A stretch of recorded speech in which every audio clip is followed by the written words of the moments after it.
अज्ञानतिमिरान्धस्य ज्ञानाञ्जनशलाकया चक्षुरुन्मीलितं येन तस्मै श्रीगुरवे नमः।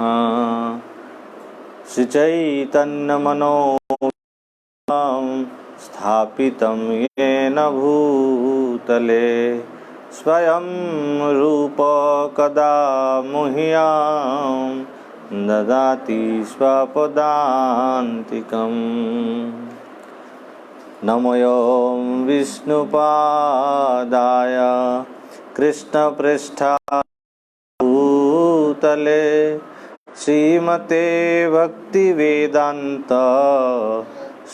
देवे गौरवाणी प्रचारिणे निर्विशेष शून्यवादी पाश्चात्य देशतारिणे वृन्दाई तुलसी देव्यै प्रियायै केशव सिंधु दीनबंधु जगत्पते गोपेशु गोपिकाकान्त राधाकान्त नमस्तुते।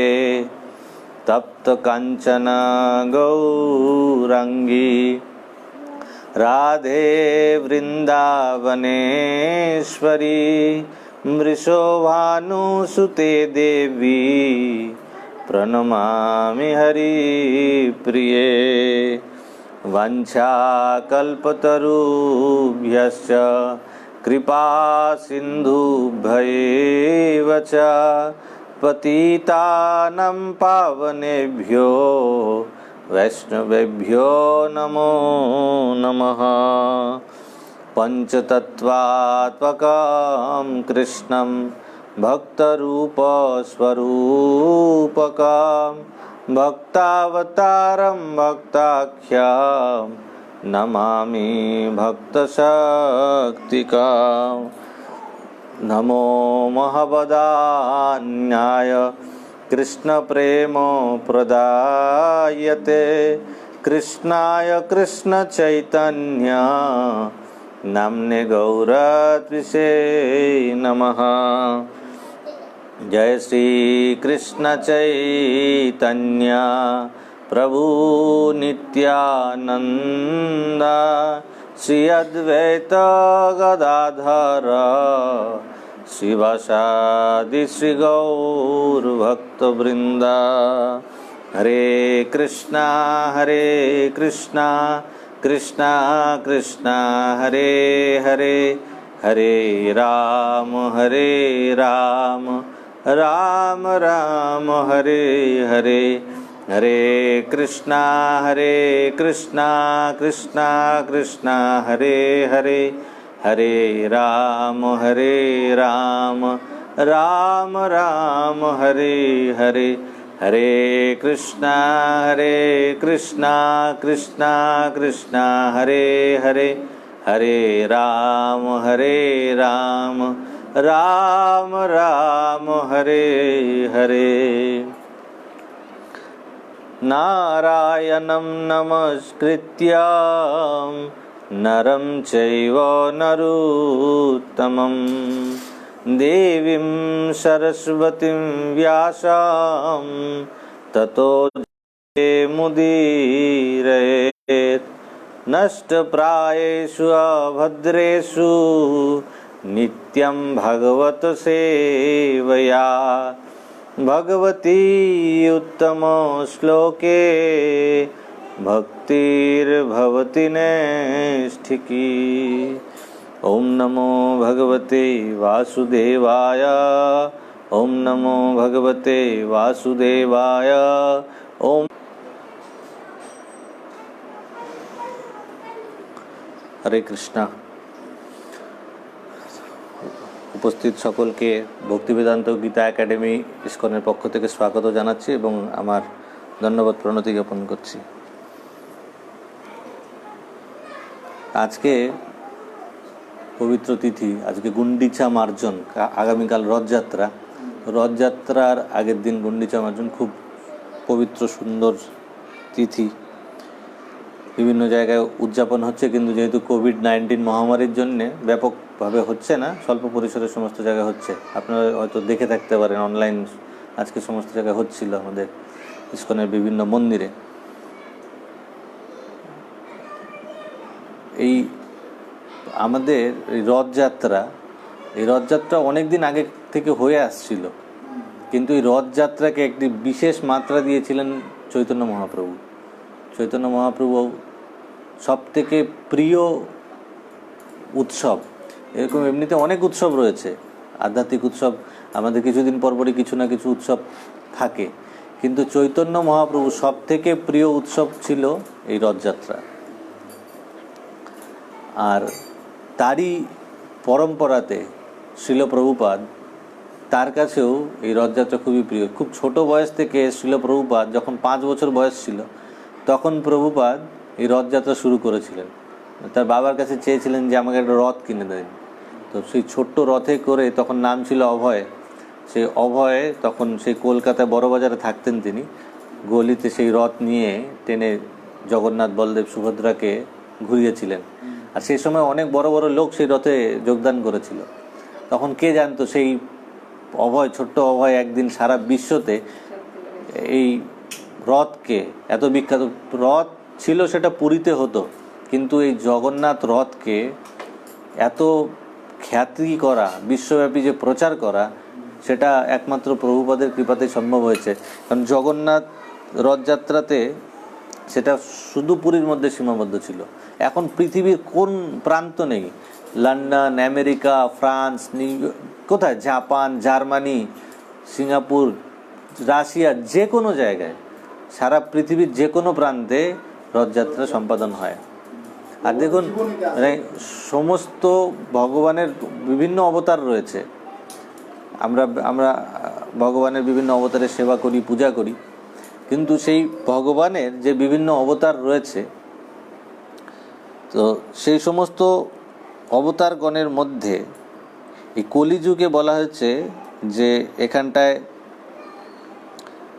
দারু ব্রহ্মরূপে আসবে ভগবান। কলিযুগে 3টে অবতার রয়েছে, একটা হচ্ছে শব্দ অবতার, একটা নাম অবতার, আর এটা হচ্ছে দারু অবতার। শব্দ অবতার মানে হচ্ছে শ্রীমদ্ ভাগবতম, যেখানে ভগবান নিজে স্বয়ং ভাগবতের মধ্যে প্রবেশ করে গেছেন উদ্ধবজির সামনে দেখতে দেখতে। কারণ পরবর্তীকালে যদি আমাদের সময় সুযোগ হয়, আমরা আলোচনা করব, সেখানটায় আমরা দেখতে পারবো যে হচ্ছে ভাগবতের বর্ণনা রয়েছে যে কীরকমভাবে পরপর এগুলো আসে। তো আমরা যেটা আলোচনা করছি এখন, যে রথযাত্রার ব্যাপারটা কি করে সারা পৃথিবীতে প্রচার হলো, তার আগে যখন ভগবান সম্বন্ধে জিজ্ঞেস করা হয়েছে, যে ভগবান যখন ঋষিমুনিরা শ্রীমদ্ ভাগবতে প্রশ্ন করেছেন, বিভিন্নভাবে রথের আলোচনা হয়েছে, সেই রথে রথযাত্রার ব্যাপারটা কি করে সারা পৃথিবীতে প্রচার হলো, তার আগে যখন ভগবান সম্বন্ধে জিজ্ঞেস করা হয়েছে, যে ভগবানের বিভিন্ন যে শ্রীমদ্ ভাগবতে প্রথম অধ্যায়ে ঋষিমুনিরা 6টা প্রশ্ন জিজ্ঞেস করেছিলেন। তো তার মধ্যে একটা প্রশ্ন ছিল যে ভগবান তো চলে গেছেন, তো ভগবান চলে যাওয়ার পর, ভগবান ধর্ম, জ্ঞান আদি সহ সমস্ত কিছু নিয়ে চলে যাওয়ার পর এই পৃথিবীতে ধর্ম কার শরণে গেছিল, এটা ঋষিমুনিদের প্রশ্ন ছিল। তো সেখানটা তার উত্তর দিতে গিয়ে বর্ণনা করা হয়েছিল ভাগবতে, যে যখন ভগবান চলে গেছেন, তখন সেই ভগবানের মতন, সূর্যের মতন তেজস্বীমান শ্রীমদ্ ভাগবতের উদয় হয়েছে। তো সেটা একটা অবতার, শব্দ অবতার ভগবানের। নাম রূপে অবতার, যেটা মহামন্ত্র আমরা জানি, সেটা হচ্ছে নাম রূপে কলিযুগে আশ্রয় নিতে হয়। আরেকটা হচ্ছে দারু ব্রহ্ম, মানে হচ্ছে জগন্নাথ দেব।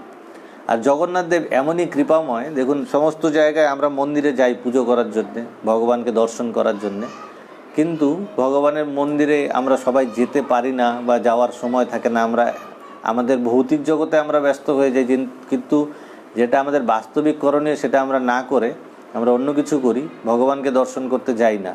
কিন্তু একবার যে কোনো মন্দিরে বিগ্রহ প্রতিষ্ঠা হয়ে গেলে সেই মন্দির থেকে বিগ্রহ কিন্তু আর বাইরে যান না, মন্দিরেই থাকেন। কিন্তু জগন্নাথ দেব দেখুন এত কৃপাময় যে ঠিক আছে, যদি ভক্তরা আসতে না পারে সেই ভক্তদের কল্যাণ করার জন্য স্বয়ং জগন্নাথ দেব বছরে একবার করে বেরোন। আর সেই সময় যদি কেউ জগন্নাথ দেবকে দর্শনও করেন, তার রথকে ধরে একটু টানেন বা দর্শন করেন, যে জানলা দিয়েই দেখেছেন, তাহলে পরে বলছে যে তাকে কোনোদিন নরকে যেতে হবে না। জগন্নাথ দেব এত কৃপাময়। তো সেই জগন্নাথ রথযাত্রা আগামীকাল। আজকে তার আগে গুন্ডিচা মার্জন, মহাপ্রভু আগে পর্যন্ত এই গুন্ডিচা মার্জন অনুষ্ঠান ছিল না, মহাপ্রভু এটা প্রচলন করেছিলেন যে ভগবান গুন্ডিচা মন্দিরে আসবেন জগন্নাথ দেব, তার আগে সেই মন্দিরকে মার্জনা করা, পরিষ্কার পরিচ্ছন্ন করা, সেটা উৎসব আজকে সংগঠিত হয়েছে। তো এগুলো খুব সুন্দর সুন্দর ভগবানের লীলা রয়েছে, জগন্নাথ দেবের অনেক লীলা রয়েছে, ভগবানের অন্যান্য অবতারদের লীলা রয়েছে। তো আমরা পরবর্তীকালে এগুলো আমরা সময় সুযোগ হলে আমরা শ্রবণ করব, কিন্তু এই মুহূর্তে আমরা যেহেতু একটা বিষয় নিয়ে আলোচনা করছি, আগে যে কোনো বিষয়ে আমাদের শ্রদ্ধা উৎপন্ন হওয়ার জন্যে সেই বিষয়ের গুণ কি রয়েছে, মহিমা কি রয়েছে, সেটা আগে সবার আগে জানা দরকার। যতক্ষণ পর্যন্ত তার প্রতি আমাদের পূর্ণ বিশ্বাস না হচ্ছে বা তার গুণ সম্বন্ধে না জানতে পারছি, ততদিন পর্যন্ত আমাদের সেই বিষয়ের প্রতি সেই পরিমাণ শ্রদ্ধা উৎপন্ন হবে না। যেমন ধরুন এখানটায় যদি কেউ একজন বিখ্যাত লোক চলে আসে, তার কথা যদি আমরা না জানি, যেমন ধরুন নরেন্দ্র মোদী চলে এসছে এখানটায়, আর আমরা কেমন জায়গায় রয়েছি যে আমরা কোনোদিন নরেন্দ্র মোদী কে সেটা জানি না, তাহলে যদি আমাদের বাড়িতেও চলে আসে তাহলে পরে আমরা তাকে কিন্তু গুরুত্ব দেব না। কিন্তু যখন আমরা জানবো আরে নরেন্দ্র মোদী তিনি ভারতবর্ষের প্রধানমন্ত্রী, তখন তার জন্য কিন্তু আলাদাই সমস্ত ব্যবস্থা হবে। তো সেরকমভাবেই আমাদের কি করণীয়, আমাদের লক্ষ্য কি, করণীয় কি, সেই বিষয়গুলো সম্বন্ধে আমরা যখন ভালোভাবে জানবো, তখন আমরা কি করতে পারবো, সেটার প্রতি আরও গুরুত্ব সহকারে আমরা সেই জিনিসগুলো পালন করব। তো সেই জন্য আমাদের কি করণীয়, কি করতে হবে, সেগুলোর জন্য অনেক সময় আছে করব, কিন্তু তার আগে কেন করতে হবে, এগুলোর যুক্তিকতা কি, এটা কি একটা যথার্থই মানে আবেগপ্রবণ একটা ব্যাপার, অনুভূতির ব্যাপার, নাকি এর যথার্থই কোনো গুরুত্ব রয়েছে, সেগুলো আমরা আগে জানি, বেসিক জিনিসগুলো, তারপরে এগুলো নিয়ে ধীরে ধীরে ভেতরে প্রবেশ করা যাবে। তো আমরা আলোচনা করছিলাম যে আমাদের বাস্তবিক পরিচয় কি, গত সপ্তাহে আমরা আলোচনা করেছিলাম। তো আমাদের সেই আলোচনাতে আমরা জানতে পেরেছি ভগবদ্গীতা এবং অন্যান্য শাস্ত্রগ্রন্থে যেটা বর্ণনা করা রয়েছে, যে আমাদের বাস্তবিক পরিচয় হচ্ছে আমরা প্রত্যেকে ভগবানের অংশ। ভগবানের অংশ, তার মানে ভগবান হচ্ছেন বিভু, আমরা তার একটা ক্ষুদ্র অনুসাদৃশ্য একটা অংশ। তো ভগবানের অংশ হওয়ার জন্য আমরা প্রত্যেকে আত্মা, এটা হচ্ছে আমাদের যথার্থ পরিচয়। তো সেই সম্বন্ধে আমরা আত্মার বিষয়ে আমরা শ্রবণ করেছিলাম, যে আত্মার কোথায় থাকে, আত্মা কবে জন্ম হয়েছে, আত্মার আয়তন কতটুকুন, এইসব বিষয় নিয়ে আমরা আলোচনা করেছি। আর কিছু কিছু আত্মা, যে আমরা বললাম যে আত্মা রয়েছে, তাহলে পরে আত্মা কোথায় থাকে আমরা জানলাম, যে আত্মা হৃদয়ের মধ্যে থাকে, একটা শরীরের হৃদয়ে আত্মা থাকে। তাহলে পরে আত্মা যদি থাকে, তাহলে যখন শরীরটা আছে, তাহলে শরীরটা কি, তো শরীরটা সম্বন্ধে আমরা জেনেছিলাম যে শরীরটা হচ্ছে পঞ্চমহৎ ভৌতিক একটা উপাদান দিয়ে তৈরি, যেটা হচ্ছে এই আত্মাটার একটা আবরণ। যেমন আমরা এই শরীরটাকে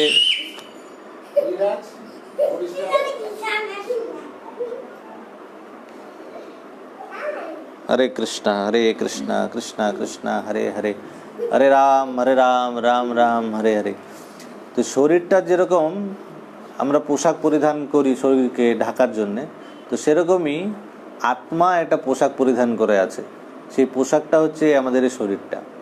এই শরীরটা যখন জীর্ণ হয়ে যায় বা আত্মার বসবাসের অনুপযোগী হয়ে যায়, কেউ বলতে পারে যে জীর্ণ মানে বৃদ্ধ হয়ে গেলে আত্মা শরীরটা ত্যাগ করে, তাহলে পরে দেখা যায় যে অনেক ছোট ছোট বয়সেও অনেক ছোট বাচ্চারা মারা যায়। তাহলে পরে সেটা কেন ঘটে? জীর্ণ বলতে বোঝায় হচ্ছে আত্মার বসবাসের অনুপযোগী, যে কোনো কারণে সেই আত্মার শরীরটা বসবাসের অনুপযোগী হতে পারে, সেক্ষেত্রে আত্মা তখন সেই শরীরটাকে ত্যাগ করে দেয়। তো তার জন্য দরকার নেই যে আত্মাটাকে শরীরটাকে বৃদ্ধই হতে হবে, তারপরেই আত্মা শরীর ত্যাগ করবে। যখনই আত্মার বসবাসের অনুপযোগী হবে তখন আত্মা এই শরীরটাকে ত্যাগ করে দেবে। তো তাহলে আত্মা যখন রয়েছে, তাহলে শরীরের আমরা দুটো জিনিস বিষয় আমরা দেখেছিলাম, একটা হচ্ছে আধ্যাত্মিক শরীর আর একটা হচ্ছে ভৌতিক শরীর, সূক্ষ্ম শরীর আর স্থূল শরীর। স্থূল শরীর মানে আমাদের এই পঞ্চমহাভূতের শরীরটা, আর সূক্ষ্ম শরীর মানে তার মধ্যে 5টা উপাদান, 3টে হচ্ছে আধ্যাত্মিক আর 3টি ভৌতিক, মন বুদ্ধি অহংকার, আত্মা পরমাত্মা। তো এগুলোর বিষয়ে আমরা শ্রবণ করেছি যে মনের কাজ কি। মেইন আমাদের যে সমস্ত কিছু হচ্ছে তার পিছনে দায়ী কে? মন। আমাদের মনটাই হচ্ছে সমস্ত কিছুর কারণ। কারণ আমরা আগের দিনে শুনেছি মন এব মনুষ্যানাম কারণ বন্ধন মুক্ষায়। এই মনই হচ্ছে বন্ধনের কারণ, আবার মনই মুক্তির কারণ। তাহলে পরে সেটা কি করে হবে? যদি আমরা মনটাকে জয় করতে পারি, মনটাকে আমাদের নিজের কন্ট্রোলে আনতে পারি, তাহলে পরে মনটা আমাদের বন্ধু। আর যদি মনকে জয় করতে না পারি তাহলে ওই মনই আমাদের শত্রু। সেটার সম্বন্ধে ভগবদ্গীতায় ভগবান কৃষ্ণ বলেছেন, চ্যাপ্টার 6 শ্লোক 6, বন্ধুর আত্মা আত্মনস্তস্য। এই আত্মাটাই, মনটাই হচ্ছে আমাদের বন্ধু, আবার এই মনটাই শত্রু। এটা 6 নম্বর শ্লোকে বর্ণনা রয়েছে। সত্য অহংকার হচ্ছে আমরা প্রত্যেককে ভগবান কৃষ্ণের দাস, এটা হচ্ছে আমাদের সত্যিকারের অহংকার।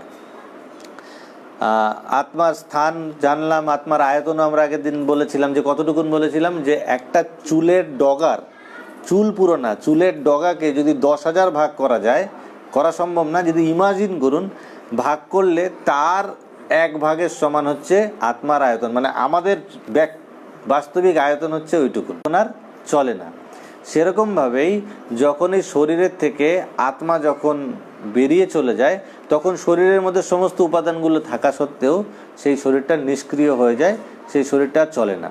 কিন্তু কিছু কিছু ক্ষেত্রে দেখা যায়, আচ্ছা এই যে হার্ট ট্রান্সপ্লান্ট করে, কিডনি ট্রান্সপ্লান্ট করতে সরিয়ে দিচ্ছে, এরকমভাবে হয়, তাহলে ওগুলো কি? এটা হচ্ছে মনে করুন একটা গাড়ির আপনি রেডিয়েটারকে চেঞ্জ করে দিলেন, রেডিয়েটার চেঞ্জ করছেন, বা চাকা আপনার চলতে চলতে পাংচার হয়ে গেছে, ওই চাকাটাকে পরিবর্তন করে দিলে পরে যেরকম ব্যাপার দাঁড়ায়, স্টেপনি লাগানো হচ্ছে, তো সেরকমভাবে হার্ট বা কিডনি ট্রান্সপ্লান্টেশন যেটা হচ্ছে সেটার মতন আত্মা আত্মার জায়গায় থাকে, আত্মাকে সেখান থেকে কোনো কিছু সরাতে পারে না। তাহলে পরে দেখা যায় যে আমরা দেখছি যে এই যে আমাদের বিভিন্ন রকম জীবনে দুঃখ কষ্ট আসে। তাহলে ধরুন একটা লোক কোনো খারাপ কাজ করলো, এই শরীরে খারাপ কাজ করার পরে তার মৃত্যু হয়ে গেল, তাহলে তো সে মরে গেল, তাহলে তার তো আর কোনো কিছু শাস্তি পেতে হলো না। কিন্তু শাস্তি পেতে হয়, শাস্ত্রে বলছে। সেই শাস্তিটা কী করে? এই শরীরটা ছাড়ার পরে পরবর্তী আরেকটা শরীর পাবে, সেই শরীরে গিয়ে তাকে এই শরীরে যে কর্ম করে গেছে সেই অনুযায়ী তার শরীর প্রাপ্ত হবে। যে দেখুন, কেউ আমাদের যে, আমরা যদি একটু ডিপলি চিন্তা করি দেখতে পারবেন যে জন্মের থেকেও কিছু কিছু মানুষকে দেখা যায় তারা খুব কষ্টের মধ্যে রয়েছে, কেউ হয়তো ফুটপাতের মধ্যে রয়েছে, খেতে পাচ্ছে না, এরকম দেখা যায় না, খেতেই পাচ্ছে না, তার জামা কাপড়ের পরার অবস্থা নেই, ঠান্ডার মধ্যে শীতে কোনো কিছু গায়ে দেওয়ার মতন থাকে না। এই যে এখন কোভিডের মধ্যে কত কত লোক দেখা যাচ্ছে অভুক্ত অবস্থায়, কেউ একজন খাবার দিয়ে গেলে খেতে পাচ্ছে, নালে খেতে পাচ্ছে না, এই যে বৈষম্য। আবার আরেকজন দেখা যাচ্ছে জন্মের থেকে তার এত ঐশ্বর্য নিয়ে জন্মাচ্ছে, সমস্ত কিছুর মধ্যে রয়েছে, তার কখনোই জীবনে কোনো সময় দুঃখ অনুভব হয় না ভৌতিক। এর কারণ কি? তো দেখা যাচ্ছে সে তার জন্ম হওয়ার পরে কোনোদিন সে খারাপ কাজ করছে না, তথাপি তাকে কষ্ট ভোগ করতে হচ্ছে। কিন্তু একজন মানুষ সারা জীবন জন্মের পর থেকে খারাপ কাজ করে যাচ্ছে, তথাপি সে সুখে রয়েছে, ভৌতিক জগতে সুখে রয়েছে। তাহলে এর কারণটা কি? এর কারণ হচ্ছে আমাদের পূর্বজন্মে যে কাজগুলো আমরা করে আসছি সেই অনুযায়ী আমাদের হচ্ছে। এখন তাহলে আমরা যেরকম করব সেরকম আমাদের পরবর্তী জন্মে হবে, বা এই জন্মেও কিছু কিছু দুঃখ কষ্ট সেটা আমরা ভোগ করতে পারি। সেটা ব্যাপারে বলছে যে কখনের কর্মের ফল কখন পাওয়া যাবে সেটা আমরা কিছু বলতে পারবো না, বা কেউই বলতে পারে না। এটা একমাত্র যে কর্ম ফল প্রদান করে ভগবান, তিনি একমাত্র বলতে পারবেন। ভগবদ্গীতায় বলছে গহনা কর্মনা গতি। কর্মের টপিক রয়েছে, আমরা এর বিষয়ে ডিটেল ডিসকাশন পরে করব। তাহলে যখন এই শরীরটা থেকে আত্মাটা চলে যাচ্ছে তখন পরবর্তী শরীরে গিয়ে কষ্টগুলো তখন ভোগ করতে হয়। তাহলে আমাদের প্রশ্ন আসতে পারে যে তাহলে ওই শরীরটার কি দোষ? এই শরীর তো, এই শরীরটা খারাপ কাজ করেছিল, আলটিমেট তো পানিশমেন্ট এর পাওয়া দরকার ছিল, সে তো কিছু করলোই না, সে কেন শাস্তি পাচ্ছে? আলটিমেটলি শাস্তিটা যে পায় বা দুঃখটা যে পায়, দুঃখটা শরীর পায় না। দুঃখ আমাদের শরীরে যদি কেটে যায়, আমরা যদি কোনো ব্যথা পাই, তাহলে আমাদের দুঃখটা কোথায় হয়? দুঃখটা কি শরীরে হয়? দুঃখটা কিন্তু শরীরে হয় না, দুঃখ আমাদের মনের মধ্যে দুঃখ হয়। মনের মধ্যে ফিলিংটা আছে যে আমার খুব কষ্ট হচ্ছে, আমার দুঃখ হচ্ছে। সমস্ত কিছুর অনুভূতির কাজ হচ্ছে মনের। সেই জন্য আলটিমেট কষ্টটা বা দুঃখটা যেটা দেওয়া হয় সেটা মনটাকে দেয়া হয়। আর মনটা কি হয়? পরিবর্তন হয় না, মনটা কনস্ট্যান্ট থাকে। যত যত জন্ম আমাদের অতিক্রান্ত হয়েছে, শুরুর থেকে আজ পর্যন্ত যত জন্ম আমরা অতিক্রম করে এসেছি, প্রত্যেকটা জন্মে এই মনটা কনস্ট্যান্ট ছিল। আত্মা যেমন পরিবর্তন হয় না, আত্মার সাথে সাথে এই মনটাও একই সাথে চলতে থাকে। মন, বুদ্ধি, অহংকার এটা কনস্ট্যান্ট থাকে। তাহলে দুঃখটা কাকে পেতে হয়? মনকে। তাহলে পরে অনেকে হয়তো বলতে পারে যে এই ধরুন একটা তলোয়ার দিয়ে মানুষকে, কাউকে গলা কেটে দেওয়া হলো, হত্যা করা হলো, তাহলে পরে আমাদের কি তলোয়ারকে ধরে নিয়ে যাওয়া হয়? যে হত্যা করেছে তাকে নিয়ে যাওয়া হয়। সে বলতে পারে আমি কি জানি, তলোয়ার ছিল, তলোয়ার কেটেছে, কিন্তু তলোয়ারটা চালিয়েছে কে? চালিয়েছে ওই লোকটা, সেই জন্য ওই লোকটাকে শাস্তি পেতে হচ্ছে। সেরকমভাবেই এই শরীরটা দিয়ে কাজটা হচ্ছে, খারাপ কাজটা হয়েছে, কিন্তু শরীরটাকে দিয়ে কাজ করানো হয়েছে। কে কাজ করিয়েছে? মন। মনের নিয়ন্ত্রণে এই শরীরটা খারাপ কাজ করেছে। তার মানে খারাপ কাজটা কে করছে? মন করছে। সেই জন্য দেখা যায় যদি কোনো কারণে এই জীবনের পাপের শাস্তি, যে খারাপ কাজ করছি, আমরা না পাই, তাহলে গিয়ে পরবর্তী জন্মে ভোগ করতে হবে। আগেকার দিনে সেই জন্য দেখা যেত যে কেউ যদি কোনো খারাপ কাজ করত, তখন রাজতন্ত্র ছিল, রাজা ছিল, তো রাজা কি করতেন? পানিশমেন্ট দিতেন। এমনকি যদি কেউ কোনো গর্হিত অপরাধ করতো, তাকে মৃত্যুদণ্ড দেওয়া হতো। শাস্ত্রে বলছে যদি কারো এই জন্মের খারাপ কাজের জন্যে মৃত্যুদণ্ড পেয়ে যায়, বা এই জন্মে যা তার শাস্তি ভোগ করা উচিত সেটা যদি সে পেয়ে যায়, তাহলে তাকে আগামী জন্মে গিয়ে, পরবর্তী জন্মে ওই পাপের জন্য আর শাস্তি ভোগ করতে হচ্ছে না। তার পাপের ফলটা এখানেই ক্ষয় হয়ে যাচ্ছে। তো সেই জন্যে তাকে উদ্ধার করার জন্যে বিচার ব্যবস্থাতে তাকে ওরকম শাস্তি প্রদান করা হতো, তাকে পরবর্তী জন্মে গিয়ে তাকে কোনো কষ্ট না ভোগ করতে হয়। এটা হচ্ছে ভগবানের মানে সেই সৃষ্টিতে সমস্ত কিছুর ব্যবস্থাপনা। এটা হচ্ছে আমাদের ভগবানের দ্বারা তৈরি একটা বিষয়, যার উপরে সমস্ত কিছু চলছে। তাহলে পরে যখন মৃত্যু হয়, মৃত্যুর সময় কি হয়? মৃত্যুর সময় শরীরটা এখানেই থেকে যায়। আমরা দেখি যে মারা যায় যখন, শরীরটা তো অ্যাজ ইট ইজ এখানে থেকে যায় মানুষের। সেই শরীরটাকে তারপরে পোড়ানো হচ্ছে বা মাটির চাপা দেওয়া হচ্ছে। তাহলে পরে যদি শরীরটা এখানে থেকে যায়, যায় কে? চলে যায় হচ্ছে সূক্ষ্ম শরীরটা, আত্মা চলে যাচ্ছে, পরমাত্মা আত্মার সঙ্গে নিয়ে যাচ্ছে। আর সাথে কে যাচ্ছে? যাচ্ছে ওই মন, বুদ্ধি আর অহংকার। এই পাঁচটা জিনিস নিয়ে গিয়ে পরবর্তী শরীরে গিয়ে তারা প্রবেশ করছে। এইবার মৃত্যুর পর সেই কোথায় যাচ্ছে, কোথায় যাচ্ছে, যাওয়ার পরে তাদের কি হচ্ছে, এইসব আলোচনা আমাদের পরে রয়েছে। এরপরে আমরা এগুলো নিয়ে আলোচনা করব, ডিটেল আলোচনা রয়েছে এগুলো নিয়ে। তা আত্মার গুণ কি? আগের দিন আমরা এটাও একটু আলোচনা করেছিলাম আত্মার গুণ সম্বন্ধে।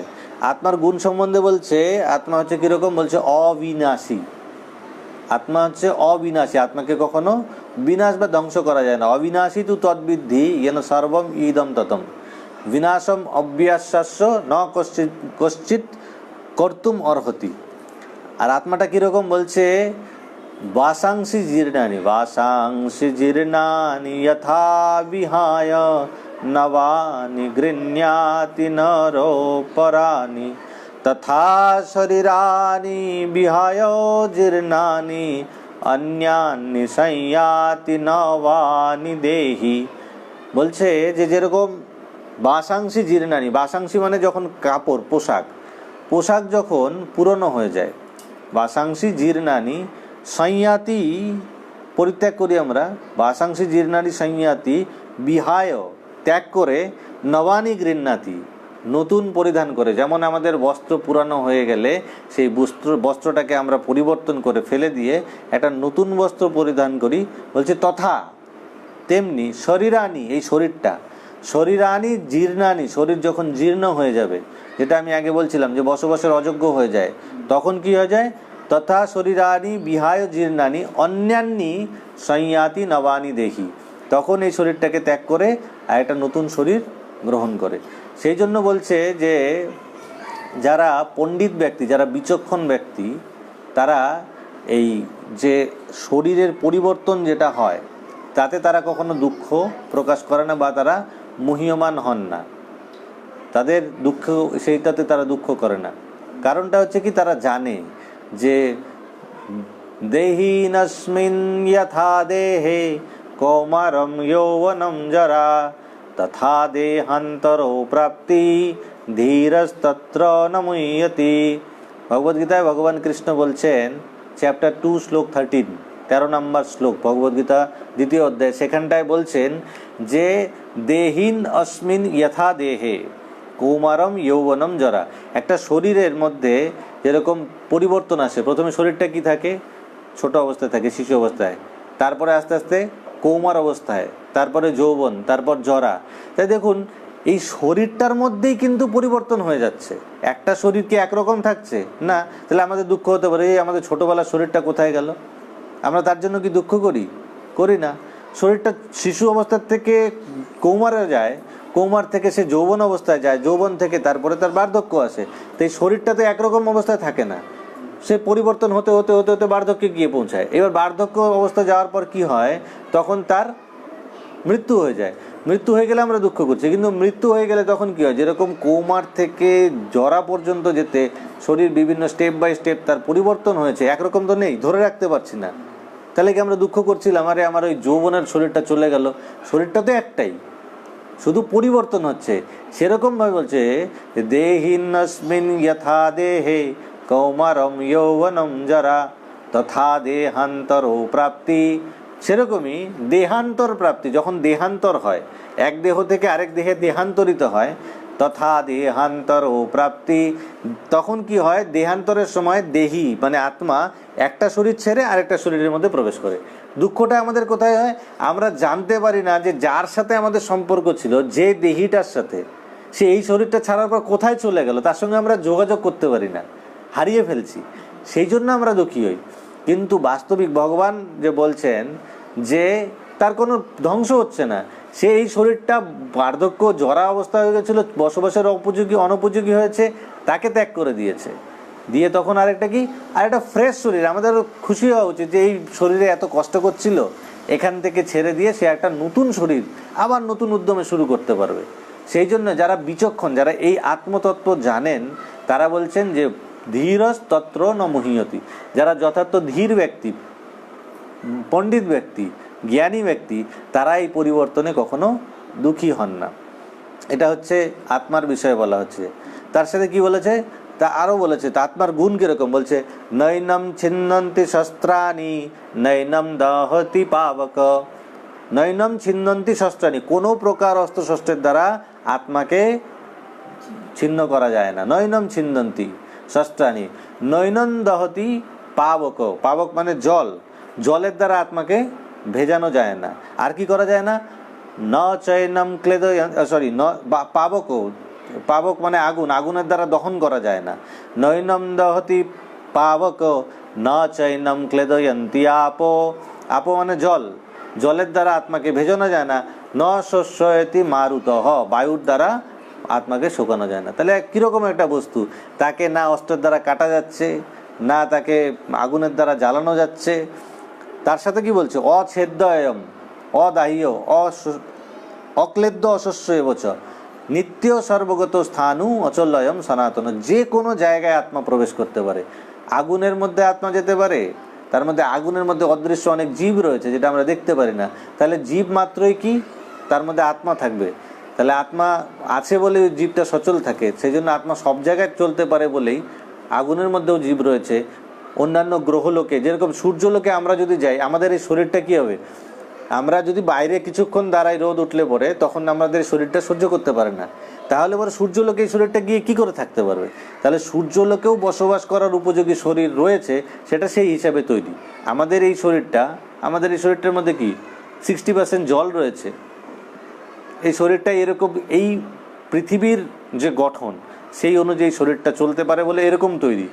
আর যখন সূর্যলোকে বা মঙ্গল গ্রহে তৈরি হবে, তখন সেখানকার হিসাব অনুযায়ী তৈরি হবে। তাহলে পরে বাস্তবিক আমরা হচ্ছি আত্মা এটা আমাদের বাস্তবিক পরিচয়, আর আত্মা স্তরে উঠলে পরেই আমরা আমাদের জীবনের দুঃখকে দূর করতে পারবো। শ্রীল প্রভুপাদ বারবার এটার উপরে প্রেসার দিয়ে গেছেন, গুরুত্ব অর্পণ করেছেন যে আমাদের দুঃখের মূল কারণ হচ্ছে আমাদের দেহাত্ম বুদ্ধি।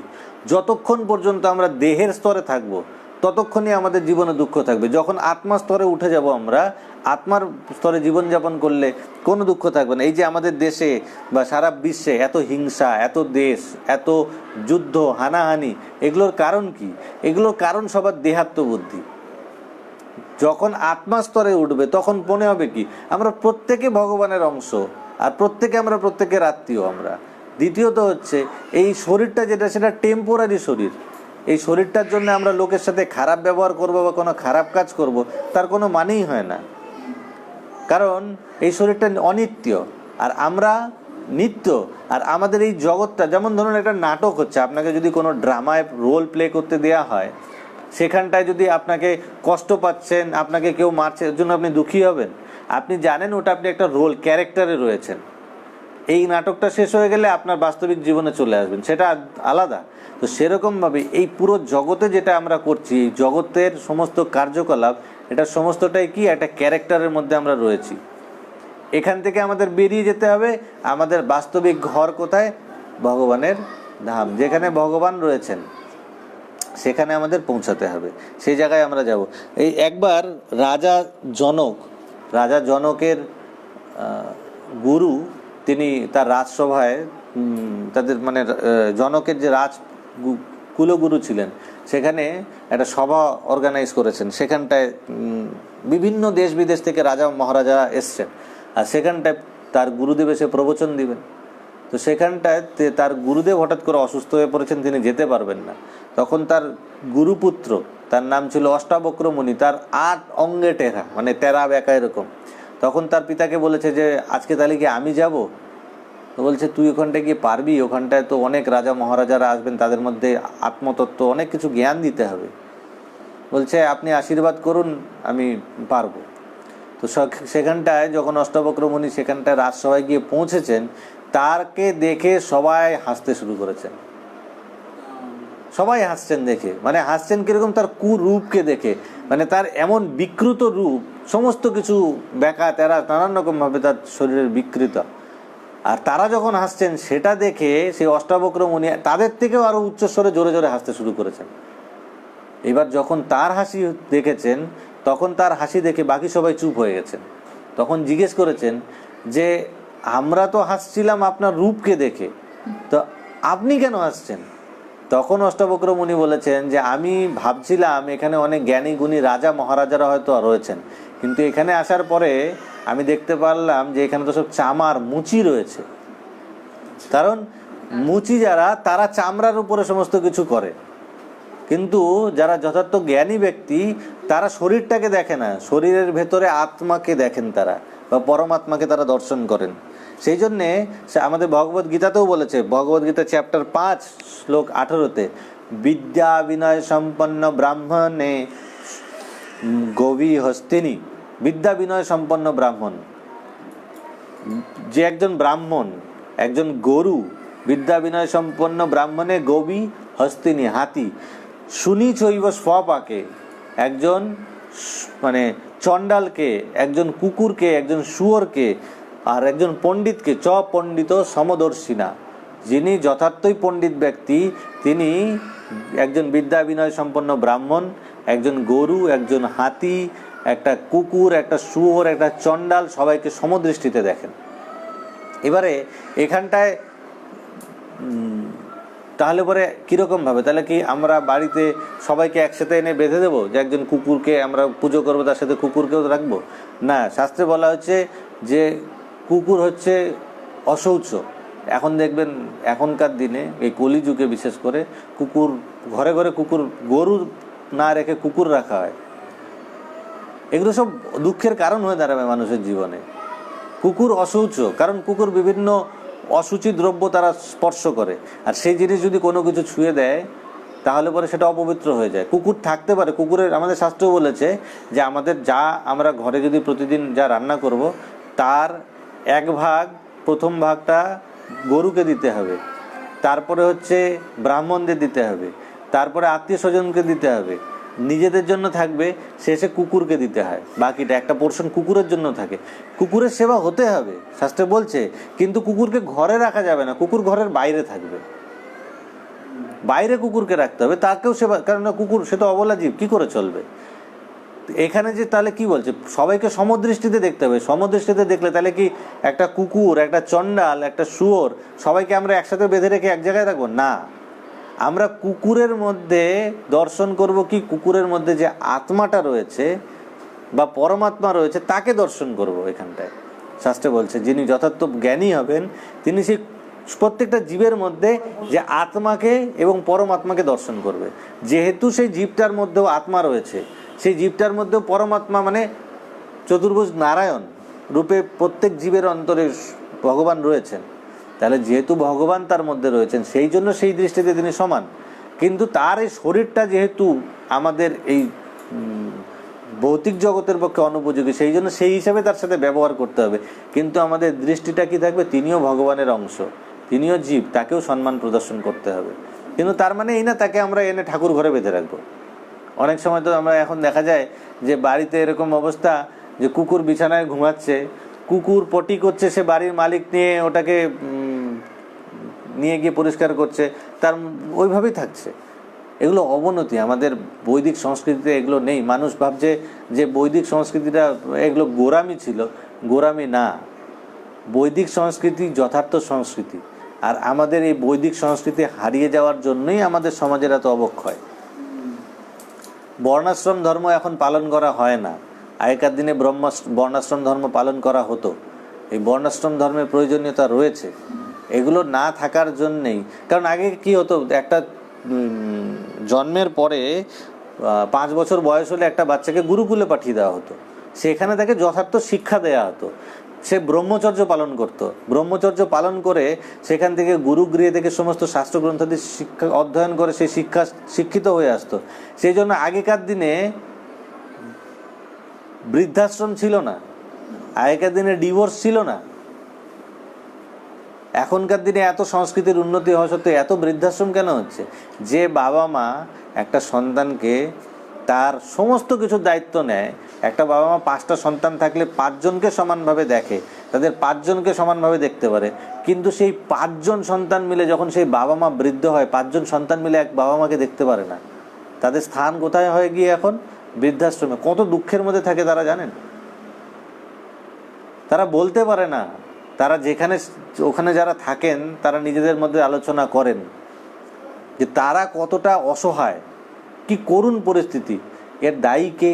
আমাদের এই যে তথাকথিত সমাজ ব্যবস্থা, যেখানে আমরা বলছি আমরা প্রগতি করছি, বৈদিক সংস্কৃতিকে পেছনে ঠেলে দিয়ে পাশ্চাত্য সংস্কৃতিকে আমরা গ্রহণ করছি, এই অবক্ষয়, এটাই হচ্ছে আমাদের এই পতনের কারণ। অথচ দেখুন পাশ্চাত্য দেশ তারা এখন কি করছে, ভারতীয় সংস্কৃতিকে গ্রহণ করছে। পাশ্চাত্য দেশে, বিভিন্ন দেশে আমাদের দেশের ভগবদ্গীতাকে তারা কম্পালসারি করে দিচ্ছে স্কুল কলেজে, আর আমাদের দেশে ভগবদ্গীতাকে সরিয়ে দেওয়া হচ্ছে। এই করলে আমাদের দেশের উন্নতি তো হবে না, অবক্ষয় অবশ্যই আসবে আমাদের দেশে। তো সেই জন্যে আমাদের যথার্থ উন্নতি তখন সম্ভব হবে যখন আমরা বৈদিক সংস্কৃতি অনুযায়ী চলবো। আর সেই জন্যই বলছে যে আত্মা সমস্ত জীবের মধ্যে রয়েছে, পরমাত্মা রয়েছে, সেই জন্য প্রত্যেককে আমাদের কি করতে হবে, সম্মান করতে হবে। এই আত্মার বিষয়ে আমরা মোটামুটি আলোচনা করলাম, আর তেমন বলতে গেলে অনেক কিছু আছে। তো এখন আমরা সংক্ষেপে পরমাত্মার বিষয়ে একটু জানবো। পরমাত্মা কি? পরমাত্মা হচ্ছে সমস্ত আত্মার যে উৎস, যেখান থেকে আত্মাটা সৃষ্টি হয়, তিনি হচ্ছেন পরমাত্মা। আত্মা, এই শরীরে পরমাত্মা কোথায় থাকে? বলছে শরীরে আত্মাটা যেখানে থাকে হৃদয়ে, ঠিক তার পাশেই পরমাত্মা অবস্থান করেন। ভগবদ্গীতাতেও ভগবান কৃষ্ণ বলছেন ঈশ্বর সর্বভূতানাম হৃদি দেশে অর্জুন তিষ্ঠতি, আমি সমস্ত জীবের হৃদয়ে অবস্থান করি। আর ভগবদ্গীতার আরেকটা শ্লোকে বলেছে, এটা 18 নম্বর অধ্যায়ে গিয়ে বলেছেন। আর ভগবদ্গীতার 15 নম্বর অধ্যায়, সেখানেও ভগবান বলেছেন সর্বস্য চাহম হৃদি সন্নিবিষ্ট মতো স্মৃতি জ্ঞানমপোহনম চ वेदैश्च सर्वैरहमेव वेद्य वेदांत कृद्वेद विदेव चाहम। ভগবদ্গীতা চ্যাপ্টার 15 শ্লোক 15, সেখানটায় বলছেন সর্বস্ব চাহম হৃদি সন্নিবিষ্ট, আমি সকল জীবের হৃদয়ের মধ্যে অবস্থান করি। অবস্থান করে সেখানটায় কি করি? মত স্মৃতি জ্ঞানম অপহনম চ, আমি সকলকে স্মৃতি দিই। যে আমরা এত কিছু বলছি, ভগবান যদি সুইচটা বন্ধ করে দেয় কোনো কিছুই বলতে পারবো না, তখন কি বলবে লোকে? পাগল। স্মৃতি কোত্থেকে আসে? আমরা ভগবদ্গীতা বললে জানতে পারি। মত্ত স্মৃতি জ্ঞানম, আমার থেকে স্মৃতি আসে, আমি স্মৃতি প্রদান করি, জ্ঞান প্রদান করি। মত স্মৃতি জ্ঞানম এবং অপহনম চ, বলছে আমি চাইলে সেটাকে হরণ করে নিতে পারি, বিস্মৃতি আমি প্রদান করি। তাহলে পরে সমস্ত কিছু কে দেন? ভগবান দেন। ভগবানের থেকে আমরা পাচ্ছি এটা, কৃষ্ণ আমাদেরকে দিচ্ছেন মত স্মৃতি জ্ঞানম অপহনম চ। আর আমরা বলছি কি বেদ যদি পড়তে হয়, বেদেশ্চ সর্বের অহমেব বেদ্য, ভগবান বলছেন সমস্ত বেদের মধ্যে জানার বিষয় আমি একমাত্র। বেদেশ্চ সর্বের অহমেব বেদ্য, আমি বেদান্তকৃত, আমি বেদান্ত সূত্র রচনা করেছি। তাই বিদেব চাহম, যদি কোনো কিছু জানার থাকে সেটা আমাকে জানতে হবে। তো সচেতন পরমাত্মার বিষয়ে কি বলেছেন? যে পরমাত্মা রূপে আমি প্রত্যেক জীবের হৃদয়ে অবস্থান করি। আমাদের শ্বেতাসত্তর উপনিষদে এটা একটা খুব সুন্দর উদাহরণ দিয়েছেন, যে একটা শরীরের মধ্যে আত্মার পরমাত্মার বাসটা কিরকম। বলছে একটি বৃক্ষে দুটোই পাখি বসে রয়েছে, একটি বৃক্ষের একই ডালের মধ্যে পাশাপাশি দুটো পাখি বসে রয়েছে, তার সঙ্গে তুলনা করা হচ্ছে। একটা পাখি বলছে সবুজ পাখি, একটা সাদা পাখি রয়েছে, সেই সবুজ পাখিটা হচ্ছে জীবাত্মা, আর সেই সাদা পাখিটা হচ্ছে পরমাত্মার সঙ্গে তুলনা করেছে। একটা পাখি সে কি করছে? বিভিন্ন সময় মিষ্টি একবার টক ফল খাচ্ছে।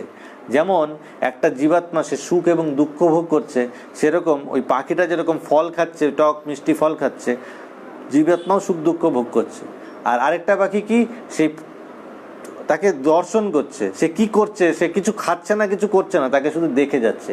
এই পরমাত্মার কাজটা হচ্ছে সেই আরেকটা পাখির মতন, যে কি করছে? ভেতর থেকে শুধু দেখছে। পরমাত্মা হচ্ছে আমাদেরকে দেখছে, দেখে আমাদেরকে কি করছে? শক্তি প্রদান করছে।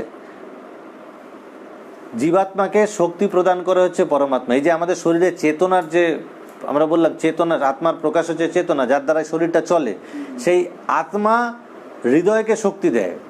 এই আত্মা, আমাদের আত্মা, তার পাশে হার্ট, তা হার্টটা কোত্থেকে শক্তি পায়? হার্ট যে পাম্পিং করছে, যার থেকে শরীরে ব্লাড সার্কুলেশন হচ্ছে, সমস্ত শরীরটা চলছে, সেই শরীরে যে ব্লাড সার্কুলেশন হয়, হার্টটা যে পাম্পিং হয়, সেই শক্তিটা কোত্থেকে আসে? আত্মা সেই শক্তিটাকে যোগান দেয়। আর আত্মা শক্তিটাকে কোত্থেকে পায়? সে পরমাত্মার থেকে শক্তি নিয়ে আত্মাকে শক্তি, হৃদয়কে, হার্টকে শক্তিটা প্রদান করছে। তো এরকমভাবে আমাদের শরীরটা চলছে। তাহলে আমাদের সমস্ত কাজকর্ম যে চলে, সেই কাজগুলো চলে কিভাবে? আত্মার থেকে শক্তি পেয়ে এই শরীরটা কাজ করে। আর আত্মা শক্তিটা আত্মার থেকে।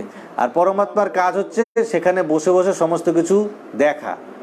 আর পরমাত্মা কি করেছেন? আত্মাকে স্বাধীনতা দিয়ে রেখেছে, প্রত্যেক জীবকে স্বাধীনতা দিয়ে রেখেছে। কারণটা কি? কারণটা হচ্ছে আত্মার সাথে পরমাত্মার সম্পর্ক কি? আত্মার সঙ্গে পরমাত্মার সম্পর্ক হচ্ছে প্রেমের সম্পর্ক।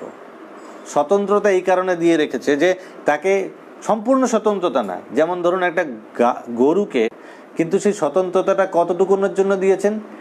আমাদের একটা লিমিটেশন দেয়া আছে, ততটুকুন পর্যন্ত আত্মাটাকে স্বতন্ত্রতা দেয়া আছে। কেন দেয়া হয়েছে সেই স্বতন্ত্রতা? স্বতন্ত্রতা দেওয়ার কারণ হচ্ছে আত্মার সঙ্গে আমাদের সম্পর্ক পরমাত্মার হচ্ছে প্রেমের সম্পর্ক। তো প্রেমের সম্পর্ক, প্রেম বা ভালোবাসা, সেটা কখনো জোর করে হয় না। হয় কি?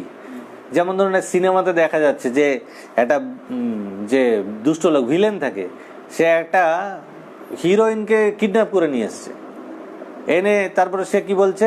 তুমি আমার সাথে প্রেম করো। তো সে কি স্বতঃস্ফূর্তভাবে প্রেম করতে পারবে? করবে না। কিন্তু একজন হিরো কি করবে? তার সঙ্গে দেখা হবে, তারপর সে একদম সেজে গুজে চুল টুল আছড়ে ভালো ড্রেস পোশাক পরে যাবে, তখন কিন্তু তাকে দেখে তার সঙ্গে প্রেম উৎপন্ন হবে। তো ভগবান আমাদের স্বতন্ত্রতা দিয়ে রেখেছেন এই কারণেই, যে জোর করে বলে তুমি আমার সাথে প্রেম করো, আমাকে ভালোবাসো, এটাই তোমার কর্তব্য, তাহলে প্রেম জোর করে হয় না। সেই জন্য ভগবান স্বতন্ত্রতা দিয়ে রেখেছেন। আগের দিন আমরা আলোচনা করছিলাম যে তিনটে, সুখ, শান্তি এবং আনন্দ, তাই না? সুখটা কার সাথে বলছিলাম? সুখটা হচ্ছে শরীরের সাথে সম্পর্কিত।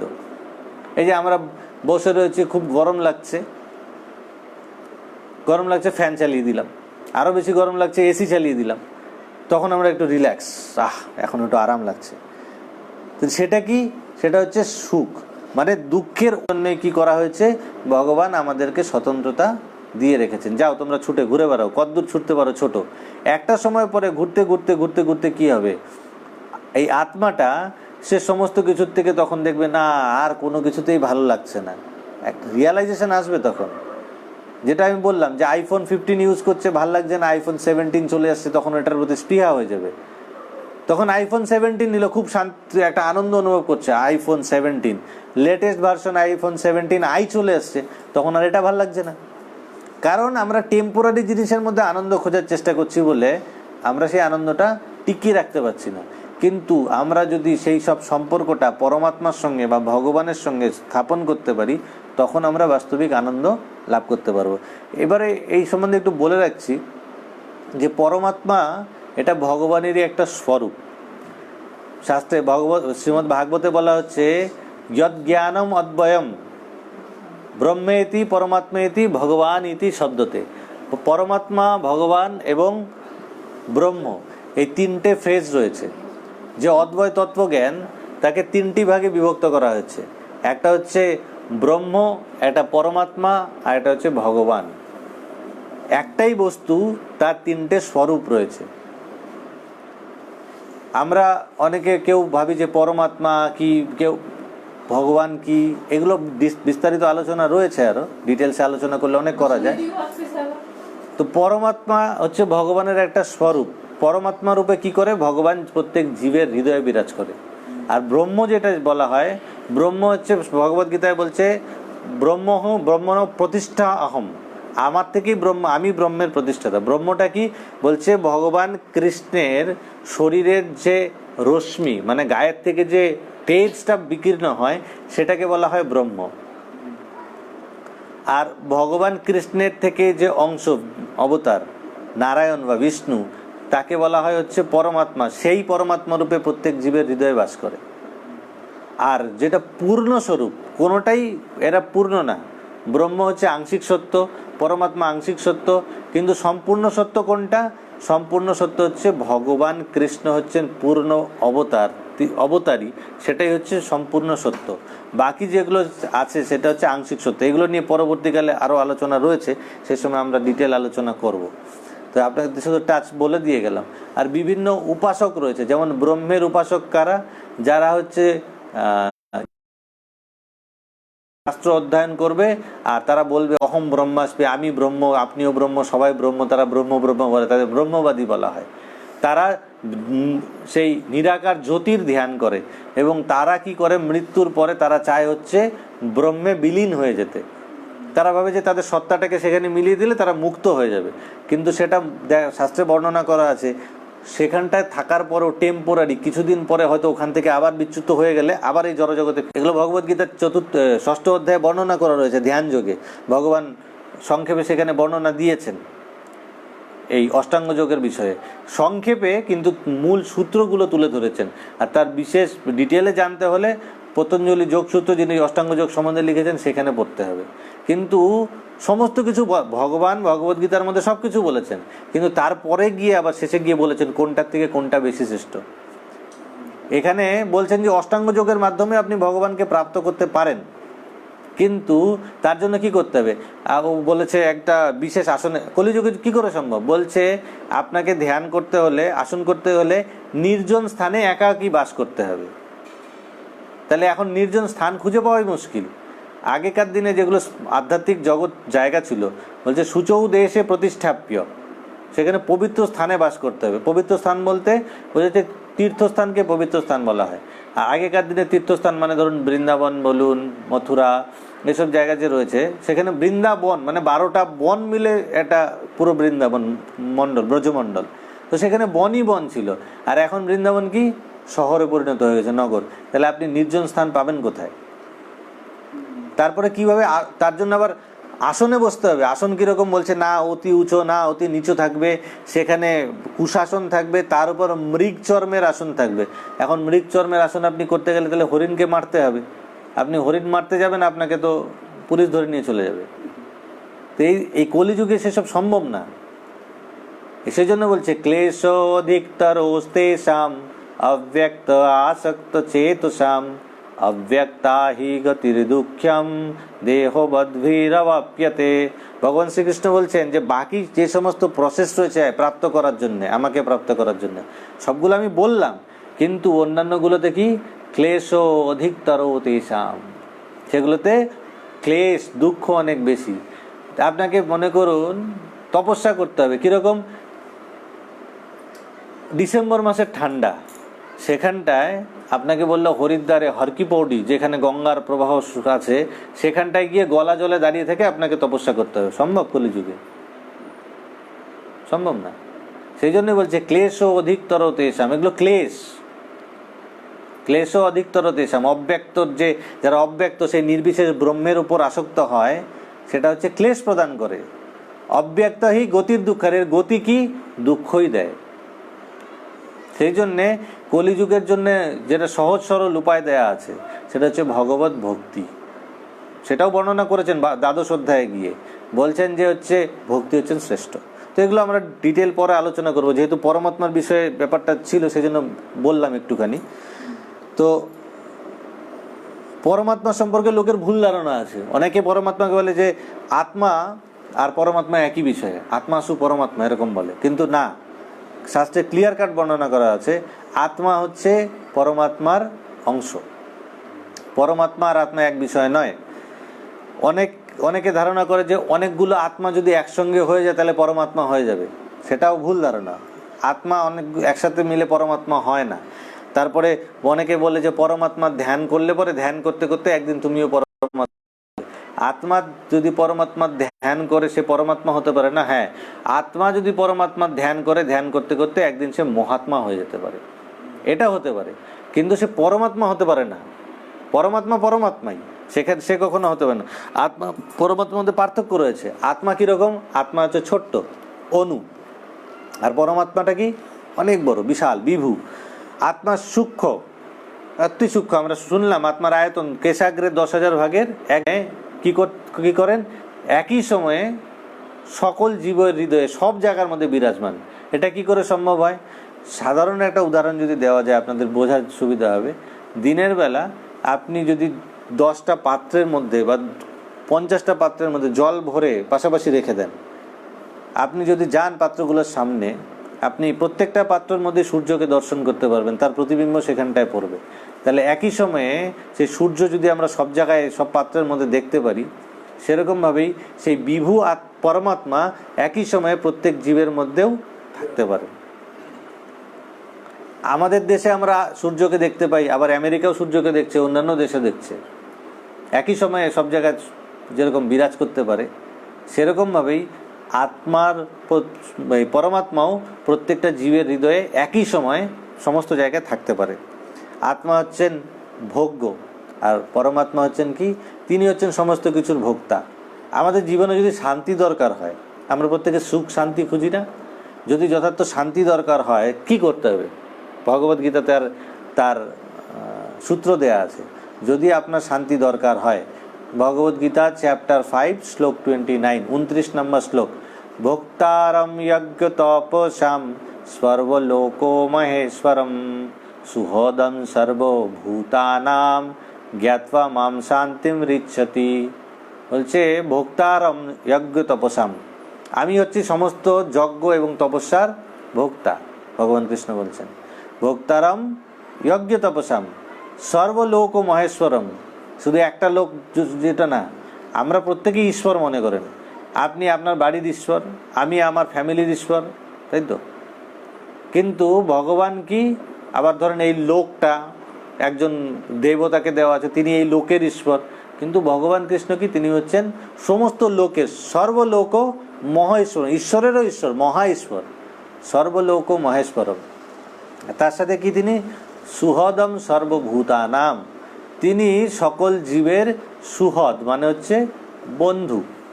সব থেকে প্রিয় বন্ধু হচ্ছেন আমাদের ভগবান, কারণ তিনি পরমাত্মা রূপে আমাদের হৃদয়ে বিরাজমান। আমরা যেখানেই যাই, আমাদের কেউ যদি সাথে না থাকে, পরমাত্মা আমাদের সাথে রয়েছে, সব থেকে ক্লোজেস্ট। সেই জন্য সে হচ্ছে আমাদের সব থেকে কাছের বন্ধু। কিন্তু আমরা সেই বন্ধুকে ভুলে গেছি, তার সঙ্গে সম্পর্কটা ছিন্ন হয়ে গেছে, সেই জন্য আমরা দুঃখী। সেই জন্য আমাদের যদি শান্তি পেতে হয়, সূত্র দিয়েছেন সুহদম সর্বভূতানাম। তাহলে কি কি স্বীকার করতে হবে বা জানতে হবে? যে ভোক্তারম যজ্ঞ তপস্যাম, যে ভগবান হচ্ছেন সমস্ত যজ্ঞ এবং তপস্যার পরম ভোক্তা। আমরা যদি নিজেরা ভোক্তা মনে করি, তাহলে পরে হবে না। আমরা ভাবছি আরে ভগবান কি চালাচ্ছে, পয়সা তো আমাকে রোজগার করতে হচ্ছে, আমি রোজগার করে আনছি, তারপর না চলছে সব কিছু।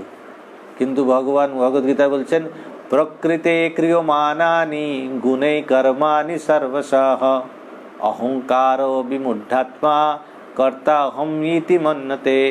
বলছে প্রকৃতে ক্রিয়মানানি গুণে কর্মাণি সর্বশ, এই প্রকৃতিতে যা কিছু হচ্ছে তা এই প্রকৃতির 3 গুণের নিয়ন্ত্রণের দ্বারা নিয়ন্ত্রিত হয়ে চলছে। প্রকৃতে ক্রিয়মানানি গুণেই কর্মাণি সর্বশঃ অহংকার বিমূঢ়াত্মা, যারা অহংকারে বিমূঢ় হয়েছে, যেসব আত্মা, যে সমস্ত জীব, তারা কি করে? কর্তা অহম ইতি মন্যতে, তারা মনে করে কর্তা, আমি কর্তা। তারা আমি কর্তা বলে এরকম অভিমান করে। কিন্তু বাকি জগতে যা কিছু চলছে সব ভগবানের নিয়ন্ত্রণাধীন, প্রকৃতির গুণের দ্বারা সমস্ত কিছু চলছে। তো সেটা যদি আমরা জানতে পারি যে ভগবান হচ্ছে সমস্ত কিছুর ভোক্তা এবং তিনি কি করেন? সর্বলোকের ঈশ্বর। এই ছোটোখাটো যা কিছু আছে সে তারা কেউ না, সমস্ত কিছুর পরম ঈশ্বর হচ্ছেন ভগবান, এবং তিনি প্রত্যেক জীবের বন্ধু। এটা যদি আমরা জানতে পারি, তাহলে পরেই আমরা কি করতে পারবো? জ্ঞাত্বা মাম শান্তিম ঋচ্ছতি। এই সত্যটা যদি আমরা জানতে পারি, রিয়ালাইজ করতে পারি, তাহলে আমরা জীবনে শান্তি লাভ করতে পারবো। তাহলে এই শান্তি পাওয়ার জন্য এত যোগ, এত তপস্যা, এত কিছু করার দরকার নেই। সিম্পল জিনিস দেয়া আছে শাস্ত্রে। ভগবানকে জানতে হবে, ভগবানকে স্বীকার করতে হবে, তাহলে পরে আমাদের জীবনে বাস্তবিক শান্তি চলে আসবে। সূত্র দেয়া রয়েছে। তো এইভাবে আমরা পরমাত্মার বিষয়ে জানলাম যে আত্মা পরমাত্মা দুটো আলাদা বস্তু। আর যদি জীবাত্মা চায়, সে কখনো পরমাত্মা হতে পারবে না। প্রত্যেকটা আত্মার কর্তব্য হচ্ছে পরমাত্মার সেবা করা, তার ধ্যান করা। তা এইভাবে আত্মা ধ্যান করতে করতে বা পরমাত্মার সেবা করতে করতে কি হতে পারে? একদিন মহাত্মাতে পরিণত হতে পারে। আর আমাদের মৃত্যুর সম্বন্ধে সবাইকেই সচেতন হওয়া উচিত। যেরকম সব বিভিন্ন জায়গায় শেখানো হয় আর্ট অফ লিভিং, জীবন কিভাবে, এখন বিভিন্ন দেখবেন ক্যাম্পেইন হয় আর্ট অফ লিভিং, বাঁচতে হবে কি করে। কিন্তু আর্ট অফ লিভিং শেখার থেকেও বেশি গুরুত্বপূর্ণ হচ্ছে আর্ট অফ ডেথ শেখা। আমরা যদি আমাদের মৃত্যুটাকে সংশোধন করতে পারি, মৃত্যু যাতে আমাদের দুঃখময় না হয়, তাহলে পরে আমাদের এই জীবনও সুখী হবে এবং পরবর্তী জীবনেও আমরা সুখী হতে পারবো। তো মৃত্যুর কথা আমরা ভাবি না বলেই আমরা প্রত্যেকে কি একদম একদম ফুর্তিতে মজ মস্তিতে থাকতে চাই, আমরা মদমস্ত হয়ে থাকি। সেই জন্য বলছে যে যদি আমরা মন্দিরে যাই বা না চাই, আমাদের প্রতিদিন শ্মশানকে দর্শন করা উচিত। সেখানে দেখলে পরে আমাদের রিয়ালাইজেশন আসবে একদিন আমাকেও ওখানটায় আসতে হবে। তো সেই জন্যে আমাদের মৃত্যুকে দর্শন করা উচিত। তো মৃত্যুর সময় আমরা জানলাম যে মৃত্যুর সময় কি হয়? এই শরীরটাকে ছেড়ে, পঞ্চমহাভূতের শরীরটাকে ছেড়ে আত্মা পরমাত্মা মন বুদ্ধি অহংকার নিয়ে চলে যায়। কোথায় কিভাবে যায় সেটা আমরা পরে তার বিষয় রয়েছে আলোচনা করব। এটাকে তুলনা করা হয়েছে যেমন একটা গাড়ি চালাচ্ছিল এক চালক, চালাতে চালাতে এক জায়গায় গিয়ে গাড়িটাকে রেখে দিয়ে যেমন চালকটা বেরিয়ে চলে যায়, তখন গাড়িটা নিষ্ক্রিয় হয়ে যায়। সেরকমই এই শরীরটা চলতে চলতে একদিন আত্মা কি হয়, এই শরীরটাকে ছেড়ে দিয়ে বেরিয়ে চলে যায়, তখন এই শরীরটা নিষ্ক্রিয় হয়ে যায়। এটা গেলো আত্মা পরমাত্মার বিষয়ে জানলাম, মৃত্যুর বিষয়েও জানলাম। আরেকটা বিষয় আমাদের স্বপ্ন, যেটা আমাদের প্রত্যেকের জীবনে আসে, সেটা সম্পর্কে সংক্ষেপে একটু বলে শেষ করব। যে স্বপ্ন যেটা কি, স্বপ্ন হচ্ছে কি, যখন আমাদের নিদ্রার প্রয়োজন হয় না, নিদ্রা, কিন্তু আত্মার নিদ্রার প্রয়োজন নেই। নিদ্রাটা তার মানে আমাদের নিদ্রার দরকার নেই। তাহলে আমরা এই শরীরটাকে দিয়ে কাজ করাচ্ছি, কারণ যেহেতু আমরা ভগবদ্গীতা পড়ছি, জানছি আমাদের বাস্তবিক পরিচয় আমরা আত্মা, তাহলে এখন থেকে আমাদের চিন্তাটা ওই ধরনের জায়গায় নিয়ে যেতে হবে আস্তে আস্তে, তাহলে আমরা সুখী হতে পারবো। তাহলে পরে আমাদের নিদ্রার প্রয়োজন নেই, কিন্তু আমরা কি করছি? এই শরীরটাকে দিয়ে কাজ করাচ্ছি। এই শরীরটাকে দিয়ে যখন কাজ করাচ্ছি, তখন এটাকে একটা বিশ্রাম দেওয়ার প্রয়োজন আছে। যে যখন আমরা বিশ্রাম দিই, সেটাকেই বলা হয় হচ্ছে নিদ্রা। নিদ্রার সময় কি হয়? নিদ্রার সময় এই পঞ্চমহাভূতের শরীরটা ঘুমিয়ে পড়ে, সাথে সাথে কি হয়ে যায়, মন বুদ্ধি অহংকার যেটা রয়েছে সেটাও ঘুমায়, বিশ্রাম করে। কিন্তু অনেক সময় দেখা যায় যে শরীরটা শুয়ে পড়লেও সেই চঞ্চল মন, সে হয়তো কোনো কারণের জন্য ডিস্টার্ব হয়ে রয়েছে, সে তখন সে নিদ্রিত হতে পারছে না। সে যদি না ঘুমায় তখন কি হয়, মনটা ঘুরতে থাকে, আর ঘুরতে ঘুরতে তখন সেই মনটাই কি করে বিভিন্ন জিনিস দেখতে থাকে, চিন্তা করতে থাকে, সেটাই স্বপ্নের আকারে আমরা দেখি। এই জন্য দেখা যায় অনেক সময় স্বপ্নে আমরা এমন এমন জিনিস দেখি যে কিছু কিছু জায়গায় আমরা চলে গেছি, যে জায়গায় আমরা এই জীবনে কোনোদিন যাইনি, এমন এমন মানুষকে দর্শন করি যাকে আমরা কোনোদিন দেখিনি।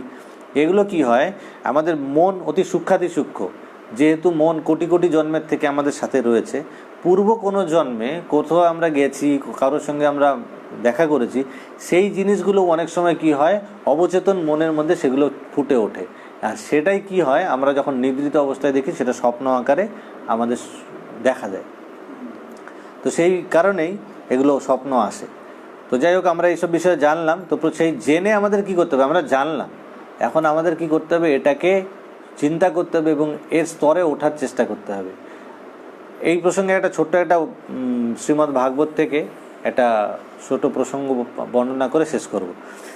শ্রীমদ্ ভাগবতে রাজা চিত্রকেতু বিষয়ে বর্ণনা করা আছে। রাজা চিত্রকেতু তিনি খুব স্বনামধন্য রাজা ছিলেন, এবং যেহেতু দেখেন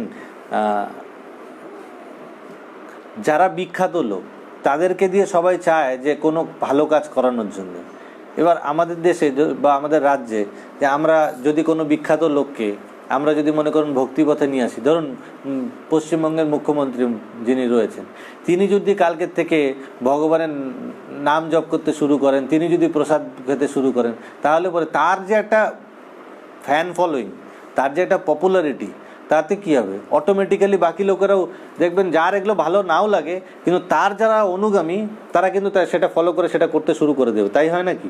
তো সেরকমভাবেই সে রাজা যে চিত্রকেতু ছিলেন, তাকে আত্মতত্ত্ব জ্ঞান দেওয়ার জন্যে একসময় অঙ্গিরা ঋষি তার রাজ্যে গিয়েছিলেন, যে রাজাকে বোঝানোর জন্য, আত্মতত্ত্ব জ্ঞান দেওয়ার জন্য। কিন্তু সেই রাজা তার সমস্ত কিছু মোহে অন্ধ হয়ে তিনি সেগুলো তখন জ্ঞান গ্রহণ করতে চাননি।